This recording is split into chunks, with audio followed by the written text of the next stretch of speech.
So, Charan, are we as schools and colleges missing out on something? Do you think the education system has to revise? Admissions take place. Students take admissions in biggest colleges, universities. Still, some kind of external help is required. Some more tuition classes, some more other classes, some other speaking skills classes. So, do you think we as education system have to change somewhere, or are we failing somewhere, or is there any curriculum change that is needed, especially focusing more on grade 9 to 12?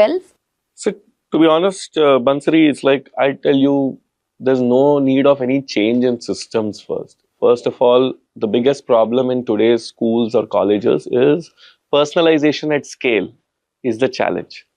Because there are like, how do you categorize people is more important. Today, a 10th A section, 10th B section, 10th C section are formed. But how do you form those sections? How are you trying to create? Because there's a heterogeneous mix.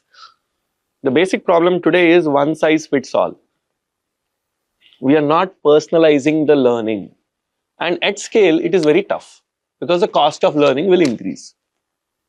Today, the first point which I wanted to convey here to your question is, there is a student who is an introvert and we keep rubbing on him saying that your communication skills are low. It's not communication skills are low. His speaking skills are low.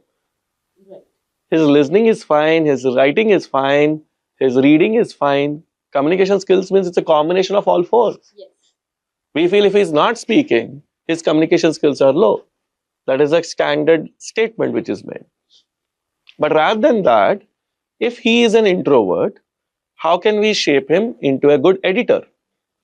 How can we shape him into a good IT developer? If someone is great at communication skills, which I say that the whole speaking skills is an extrovert, there are certain professions. If someone is an ambivert, and some people are socially introvert, but one-to-one they are great. So it depends on how do you categorize people and try to map the things accordingly. Today, most of the parents, because of the work life, and both the parents working, we are not spending enough time with these people.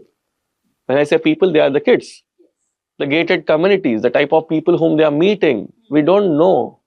And what are they getting influenced? Who are their role models? And how are you conducting yourself before them? We as kids didn't like someone rubbing things on us. And now we are trying to do the same. And are we not understanding that the times are changing? Are we not understanding that your own workplace, your own job is not at, secured because of AI and a lot of other things? So how are we trying to do that? Are schools keeping up the pace? I say they are trying to, but the kind of volume game that they have to play, they're not trying to meet that. So I keep saying, like, one, classification. Second, personalization, because the biggest learning happens, what are they exposed to? If you say that something is in demand, we are like sheep and we try to be a herd of sheep where we follow one another and we don't try to understand what is the basic equation before I wind answering this. Demand and supply. If the less supply, more demand. But we go to the place where there is more demand and the supply increases and the demand falls. So we need to understand that basic equation.